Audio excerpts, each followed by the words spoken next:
প্রথম দফার পর দ্বিতীয় দফাতেও কমল ভোট গ্রহণের হার। শুক্রবার দেশে মোট ভোট পড়েছে 60.7%, যা 2019 সালের থেকে প্রায় 10% কম। তবে মণিপুর, ছত্তিশগড়, আসাম, ত্রিপুরা এবং বাংলায় ভোটের হার 70%-এর বেশি। উত্তরপ্রদেশে ভোট পড়েছে 52.6%, বিহার এবং মহারাষ্ট্রে ভোট পড়েছে যথাক্রমে 52.6% এবং 53%।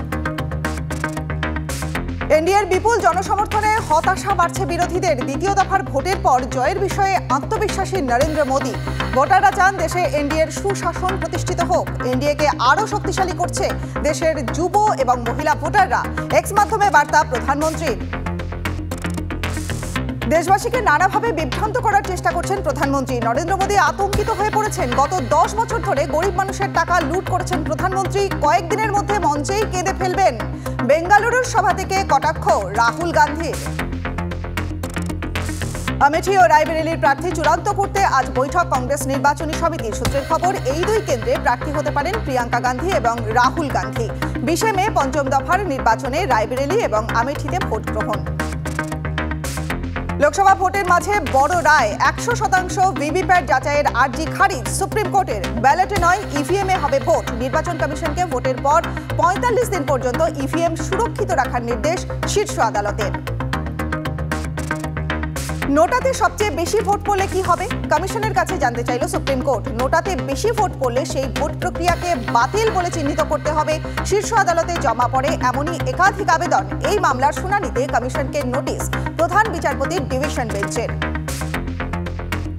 অরবিন্দ কেজরিওয়ালের কাছে জাতীয় স্বার্থের থেকে ব্যক্তিগত স্বার্থ বেশি দামি। তাই গ্রেপ্তারির পরও মুখ্যমন্ত্রীর পদ ছাড়তে রাজি নন তিনি। আপ সুপ্রিমোকে ভৎসনা দিল্লির হাইকোর্টের। অভিযোগ, প্রায় 2 লক্ষ পড়ুয়ার কাছে এখনো পাঠ্যপুস্তক পৌঁছে দিতে পারেনি দিল্লি পুরসভা। জানিয়ে আদালতে প্রশ্নের মুখে আপ প্রশাসন। গো ফার্স্টের 54টি বিমানের রেজিস্ট্রেশন বাতিলের নির্দেশ দিল্লি হাইকোর্টের। বিদেশি বিমান লিজে নিয়ে পরিষেবা দিচ্ছিল গো ফার্স্ট, কিন্তু বিদেশি বিমান সংস্থাগুলিকে লিজের টাকা দেওয়া হচ্ছিল না বলে অভিযোগ।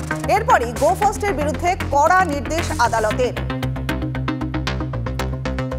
জম্মু কাশ্মীরের রামবানে ভূমিধস। ধসে গিয়েছে রামবান থেকে গুল প্রায় 1 কিলোমিটার রাস্তা। ক্ষতিগ্রস্ত পেরিনোট গ্রামের প্রায় 40টি বাড়ি।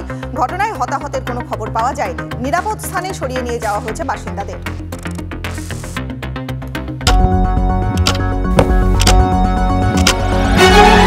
রাজনীতি শুধুই কি রাজার নীতি?